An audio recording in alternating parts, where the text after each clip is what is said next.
The ANC is the ANC winning the praise for electing two women as premiers of Mpumalanga and the Free State. Well, but it comes after facing heavy criticism for regressing on its gender targets as the land debate rages on in the country. We want to know how the ANC plans to deal with sexism and women's access to land. Well, joining me from Pule Mabe in Limpopo is ANC National Spokesperson Pule Mabe. Mr. Mabe, thank you very much for joining us. Let's start first with the land issue. The Australian Minister of Home Affairs, Mr. Peter Dutton, has basically called South Africa an uncivilized country. As a party in government, how would you respond to him? Well, I think that if he came closer and understand the manner in which we are undertaking a number of other developmental initiatives, including land reform, and how under the ANC this country has changed from being one characterized by inequalities to one where equality is being embraced, whether it was through affirmative action, black economic empowerment, fair distribution of opportunities amongst people regardless of their color, race, gender, or greed.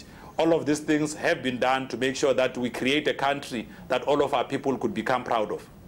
What is your Department of International Relations telling you tonight?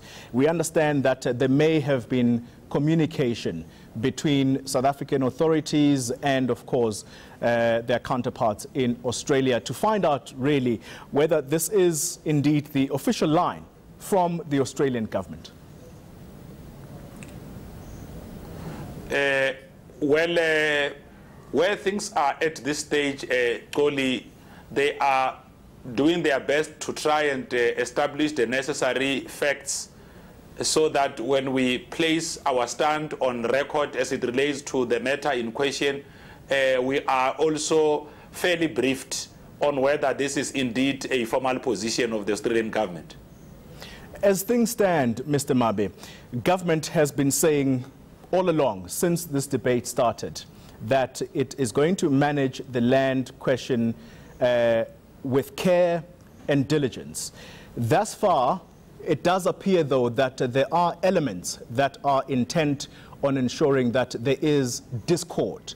For example, AfriForum has said publicly that it is going to go around telling the world that South Africa is no longer a safe country to invest in because property rights are not guaranteed. What would you say to organizations like AfriForum?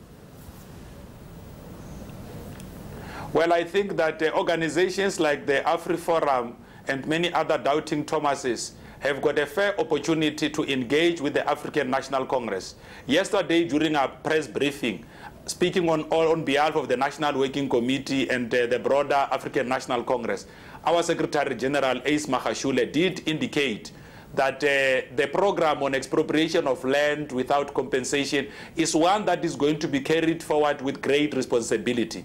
I mean, even in our own resolution coming out of NASREC, we did say that such a program is going to be carried forward without undermining other developmental imperatives.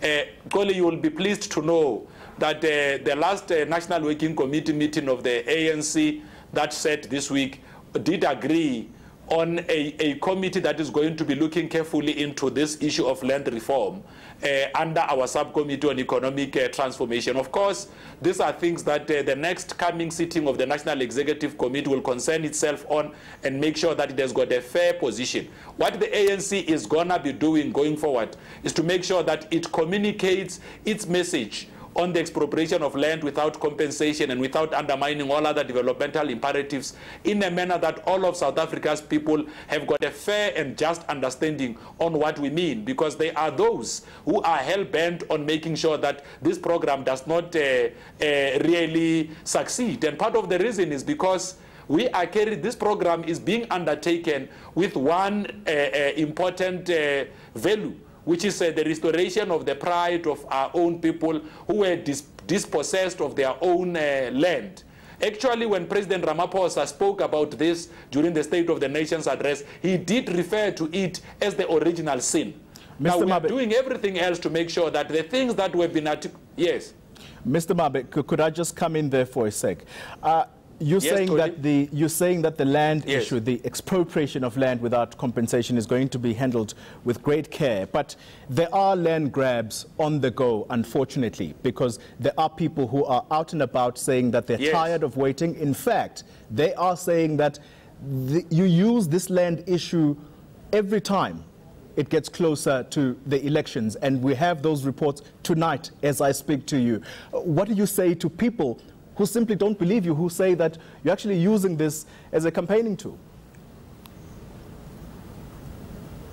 Well, Toli, I'm sure that you and I have grown up in this country and will appreciate that there has always been a land reform program.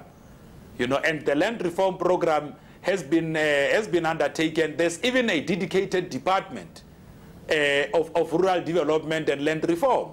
This department has always been undertaking a number of issues, whether they've got to do with land claims and all of that. So it will not be fair to say that this program only gets to be advanced when it is closer to elections. No. What about land grabs? The fact that it was brought about well, of course, speaking on all our behalf and the sentiment we all share, on the sidelines of the voter registration drive in Tshwane, the president of the ANC, who's also the president of the Republic, did say that everything else that had to be undertaken around the question of land has got to be done in a lawful manner, and that no one will be allowed to actually do things that really undermine even the rights of others.